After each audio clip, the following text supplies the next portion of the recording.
اس طریقے سے اس وے سے منا رہی ہے، تو ہمارا جو بھی طریقہ ہوتا ہے ہم بھی کوشش کرتے ہیں کہ اتنی بڑی ہستی کو خراج پیش کر دیا جائے. لیکن ایک طرف دوسری بات جو سائڈ بائی سائڈ کہنا میں ضروری سمجھوں گا کہ آج یقیناً کائنات آدم و عالم میں، آسمانوں میں، زمین پہ، جہاں بھی، کیونکہ جہاں جہاں تک کے لیے رسول خدا کی رسالت ہے، جہاں جہاں تک وہ رحمت ہے، وہاں وہاں تک خوشی منائی جا رہی ہے. چونکہ لیکن ایک پہلو جو ہے وہ ہمیشہ اسے ذہن میں رکھنا چاہیے کہ کائنات کے سب سے مہذب انسان کی آمد ہے. بے شک بے شک. یعنی جس کے صدقے میں تہذیب بٹے گی اس کی آمد ہے، یا جس کے صدقے میں تہذیب بٹی ہے یہ اس کی آمد ہے. جس نے انسان کو سانس لینے سے لے کر کہ ہر پہلو میں جینا سکھایا یہ اس کی آمد ہے.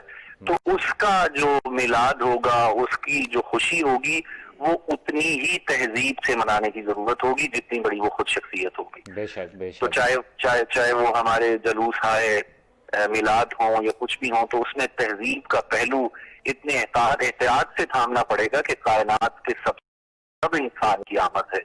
تو اس پہلو پہ بھی وہ رحمت اور وہ انسانیت، ان کا دائرہ کہاں تک وسیع ہے، اس کے لیے ایک چھوٹی سی اور آپ کا پروگرام آگے بڑھے. یہ دیکھیں علم کے تو دیکھیں آیت نے قرآن حکیم میں ارشاد فرمایا نا، وما ارسلنا کا الا رحمت للعالمین، حبیب ہم نے آپ کو تمام جہانوں کے لیے رحمت بنا کر بھیجا. بے شک بے شک. اب یہ جو عالمین ہیں، جی جی، مجھ مسکین سمیت کسی قسم کا اسکالر بھی جو ہے وہ عالمین کے معنی نہیں کر سکتا. یہ میں عجیب بات کر رہا ہوں کہ عالمین کے معنی نہیں ہو سکتے. وہ اس لیے علم کے معنی ہوتے ہیں جاننا، لیکن جو علم منطق نے علم کی تعریف کی ہے وہ یہ ہے کہ حصول صورت الشیء عند العقل، عقل میں اس کی تصویر نہ اس کا علم ہوتا ہے. بے شک بے شک. مثلا ہم پڑھا رہے ہوتے ہیں تو اسے بتاتے ہیں کہ اے فار ایپل، تو ساتھ میں اسے وہ ایپل دکھا بھی رہے ہوتے ہیں تاکہ اس کے ذہن میں ایک نقشہ بن جائے کہ ایپل اس طرح کا ہوتا ہے. جی جی بالکل. جب ہم کہتے ہیں سی فور کاؤ، تو ساتھ میں ایک پکٹوریل ویو اس کاؤ کا اسے دکھایا جاتا ہے تاکہ اس کے ذہن میں جب بھی لفظ کاؤ آئے تو وہ سمجھ جائے کہ گائے دودھ دینے والا جانور سینگوں والا چوپایا. بے شک. تو اس کو ساتھ میں ویژولائز کروایا جاتا ہے کہ وہ سمجھ جائے. بالکل. تو اب اگر کسی نے پورا پاکستان نہیں دیکھا ہوا تو اس کے لیے عالمین کے معنی کرنا کتنے مشکل ہو جائیں گے نا. بے شک بے شک. کہ بھئی اس کا وہ نقشہ ذہن میں کیسے کھڑا ہو، وہ تصور کیسے پیدا ہو کہ عالمین کہاں کسے جاتا ہے. بالکل. لیکن ایک آیت قرآن حکیم کی ایسی ہے جس نے بتایا کہ عالمین ہوتے کیا ہیں. الحمدللہ رب العالمین، حمد ہے اس اللہ کی جو عالمین کا رب ہے. تو اب ربوبیت کا دائرہ ہے جو وہ کائنات کے ذرے ذرے پر ہے. جہاں جہاں لفظ عالم کا لفظ استعمال ہوگا وہ اس پہ میرے اللہ کی ربوبیت ہے. تو لیکن یہ آیت خود تفسیر کر رہی ہے اس بات کی کہ جہاں جہاں تک کا وہ رب ہے وہاں وہاں تک میرے رسول کی رحمت کا سایہ فکن. بے شک بے شک. آپ بالکل ٹھیک کہہ رہے ہیں. اس میں ایک چھوٹا سا کویشچن اور ایڈ کروں گا کہ آپ بہت اچھی بات کر رہے ہیں کہ جہاں جہاں پر رب کی ربوبیت ہے وہاں پر رحمت العالمین کی بھی رحمت ہے. تو سر کچھ کانسیپٹ ہمارے یہاں پر کلیئر نہیں کیے جاتے. کئی لوگ یہ کہتے ہیں کہ یہ مسلمانوں کے لیے پاک نبی آئے تھے اور یہ صرف مسلمانوں کے لیے ہیں، تو رحمت المسلمین تو نہیں، رحمت العالمین ہے. تو آپ اس پر کیا کہیں گے کہ یہ کرسچن کے لیے بھی یہ رحمت بن کے آئے؟ جتنے مذاہب ہیں، جتنے لوگ ہیں، چرند ہے، پرند ہے، جانور ہیں، جنات ہیں، سب کے لیے وہ رحمت بن کے آئے. تو آپ اس کے اوپر کیا کہنا چاہیں گے؟ بڑی خوبصورت، آپ نے بہت خوبصورت سوال کیا. اس میں کوئی دو رائے نہیں ہے کہ چاہے اس میں کرسچینٹی ہو چاہے اس میں جوڈائزم ہو. اب رحمت بمانے یہاں دیکھنے کی ضرورت یہ ہے جو انسان کو جہالت جیسے اندھیرے سے نکال کے علم کی روشنائی کی طرف لے جائے، وہ رحمت نہیں ہوگا تو وہ کیا ہوگا؟ اب یہاں شرط یہاں اسلام نہیں تھی، یا یوں کہہ لیجئے کہ اگر کوئی اس سے پہلے کرسچینٹی میں زندہ تھا اور میرا نبی اس کو ہدایت کرنے کے لیے آیا کہ وہ پیروی کرے اس خدا کی جہاں یہ دعویٰ کیا جا رہا ہے کہ حضرت عیسیٰ علیہ السلام خدا کے بیٹے ہیں، نہیں، یہ دعویٰ رد کیا جائے، اور اسے اسلام کی طرف لایا جائے. بالکل. تو یہ اندھیروں سے کسی کو نکال کر روشنی میں، نور میں لے آنا ہی رحمت کے معنی ہوتے ہیں. بے شک، ماشاءاللہ ماشاءاللہ. اب وہ کرسچینٹی ہو یا جوئش لوگ ہوں، پیغمبر اسلام ان کے لیے بھی اسی طرح رحمت بن کے آئے ہیں کہ جہالت سے نکالیں اور انہیں اسلام کی طرف لے آئیں، تاکہ ان پہ بھی اسی رحمت کا سایہ فگن ہو جائے جیسا مومن اور مسلمان پہ ہوتا ہے. تو یہاں ایکویلٹی کا ہی تصور تھا، سب کے لیے معنوی اعتبار سے وہ رحمت ایک ہی ہے. یقیناً اس کا سایہ سب پہ وہ سایہ فگن ہے وہ رحمت. اور انہی معنوں میں لی جائے گی کہ وہ جو آپ سوال کر رہے ہیں کہ کیا کرسچینٹی یا جوئش لوگوں کے لیے، یقیناً رحمت ان معنوں میں ہے کہ وہ چاہتے ہیں کہ کوئی بھی جہالت کے اندھیرے میں نہ رہ جائے، وہ بھی اسی روشنی میں آئے جہاں میں لانا چاہتا ہوں. جی بالکل، آپ کی بات بالکل ٹھیک ہے علامہ صاحب، کہ جہالت کی طرف کوئی نہ رہے بلکہ ہدایت کی طرف آئے، اور ہدایت کا نشان محمد اور آل محمد صلی اللہ علیہ وسلم ہے. ان کے بعد میں سید عباس زیدی صاحب کی طرف جاؤں گا اور ایک شعر کے ساتھ جاؤں گا کہ ثنا جو تعریف ہے کہ ثنا علی کی اور ثنا پاک محمد کی، کہ ثنا پاک محمد اور آل محمد کی کروں میں کیا، کہ نام ہے خدا نام ہے رسول. تو اس میں ہم تعریف نہیں کر سکتے، ہم صرف کوشش کر سکتے ہیں تعریف کرنے کی. خدا کی ذات ہے کہ جو اپنے محبوب کی تعریف کرے. عباس زیدی صاحب آپ کی طرف آتا ہوں، شان رسول صلی اللہ علیہ وآلہ وسلم، بے شک وہ بھی چیزیں ہم آپ سے پوچھیں گے. اور اب جس طرح پوری کائنات میں جس طرح 12 ربیع الاول آتا ہے تو پوری کائنات کے اندر جشن کا ایک سما ہوتا ہے، بچے ڈنڈیاں لگا رہے ہوتے ہیں، کھیل رہے ہوتے ہیں، لوگ ایک دوسرے سے پیار کر رہے ہوتے ہیں، میٹھی چیزیں بانٹی جا رہی ہوتی ہیں. تو سر زید صاحب میں آپ سے سید یہ پوچھنا چاہ رہا ہوں کہ جب پاک نبی صلی اللہ علیہ وآلہ وسلم ظاہری طور پر فرسٹ ٹائم دنیا میں تشریف لائے، ان کا ظہور ہوا، تو جناب ابو طالب علیہ السلام کے گھر وہ کیسا ایک جشن ہوگا، وہ ایک کیسا سما ہوگا کہ جب پاک نبی صلی اللہ علیہ وآلہ وسلم تشریف لے کر آئے؟ تو اس پر پلیز روشنی ڈالیے گا. بسم اللہ الرحمن الرحیم. ہر ابتدا سے پہلے ہر ایک انتہا کے بعد، ہر ابتدا سے پہلے ہر ایک انتہا کے بعد ذات نبی بلند ہے ذات خدا کے بعد. اور دنیا میں احترام کے قابل ہیں جتنے لوگ، میں سب کو مانتا ہوں مگر مصطفیٰ کے بعد. آج کا خوبصورت موضوع میں اپنے تمام ناظرین اور جتنے دیکھنے سننے والے ہیں سب کو میلاد النبی کی مبارکباد پیش کرتا ہوں، اور دعا کرتا ہوں کہ خدا اس مقدس اور مبارک دن کے صدقے میں ہمیں ہمیشہ صحیح راہ پہ رہنے کی توفیق عطا فرمائے. آپ کا سوال دیکھیے محترم، جب بھی عام دنیا کے آپ عرب کلچر کو چھوڑیں، آپ اپنے ہند کے کلچر کو دیکھیں، جب بھی گھر میں کوئی نومولود پیدا ہوتا ہے، یعنی کوئی بچہ پیدا جو ہی ہوتا ہے، تو گھر میں خوشی کا سما ہوتا ہے، منہ میٹھا کرایا جاتا ہے، بڑوں کو مبارکباد دی جاتی ہے، لوگ اکٹھے ہو جاتے ہیں. تو جس طرح کا جس مقام اور منصب کا وہ گھرانہ ہوگا، وہاں خوشی کا اہتمام اور تبرکات کا اہتمام اسی اعتبار سے ہوگا.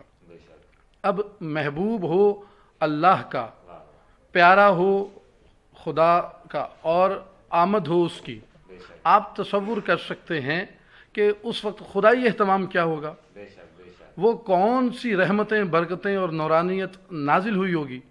اور آپ تصور کر سکتے ہیں کہ حضرت عبد المطلب علیہ السلام جو بطحا کے سید تھے، ان کے بعد رسول اللہ کے والد حضرت عبداللہ علیہ السلام وہ تو وفات پا چکے تھے رسول اللہ کی آمد سے پہلے.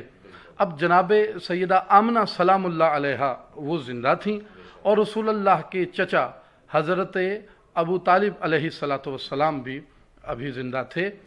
چونکہ رسول اللہ تقریباً 6 سال والدہ کے زیر سایہ رہے ہیں، اور 8 سال تک اپنے دادا حضرت عبد المطلب علیہ السلام کے زیر سایہ رہے ہیں، اور بعد کی زندگی جو ہے ہجرت سے پہلے تک حضرت ابو طالب علیہ السلام کے زیر سایہ رہے ہیں. اب مبارکباد تو 2 افراد کو ہی ملی ہوگی، یا رسول خدا کے دادا حضرت عبد المطلب علیہ السلام کو، یا رسول اللہ کے چچا اور رسول اللہ کے نکاح خان حضرت ابو طالب علیہ السلام کو. تو وہ مبارک آپ کو کیا لگتا ہے کہ وہ مبارک صرف اہل مکہ نے دی ہوگی؟ وہ مبارک اہل حجاز نے دی ہوگی؟ ملائکہ، حوران جنت، غلمان، اور جتنے بھی اللہ کے مقرب فرشتے ہیں اور حاملین عرش ہیں، وہ اور سابقہ انبیاء ہیں، یقیناً وہ اس مبارک بادی میں شریک تھے. اور کیوں نہ ہوتے کہ نبی پاک صلی اللہ علیہ وسلم، آپ لفظ الحمد پہ غور کیجئے، ہم قرآن مجید کی ابتدا کرتے ہیں نا الحمدللہ رب العالمین، تو الحمد میں الف لام ہے میم دال، الحمد میں سے آپ لام نکال دیں پیچھے احمد بچتا ہے، اور احمد میں سے پھر الف نکال دیں پیچھے حمد بچتا ہے، محمد میں سے میم ہٹا دیں پھر پیچھے حمد بچتا ہے. تو یہ سارے سلسلے باطنی اور ظاہری اس پروردگار کی بارگاہ تک پہنچتے ہیں، اور ہمارا پروردگار تک پہنچنے کا ظاہری اور باطنی وسیلہ فقط رسول خدا صلی اللہ علیہ وآلہ وسلم ہے. اور ہمارے آقا علیہ الصلوۃ والسلام کیوں وسیلہ نہ ہوں؟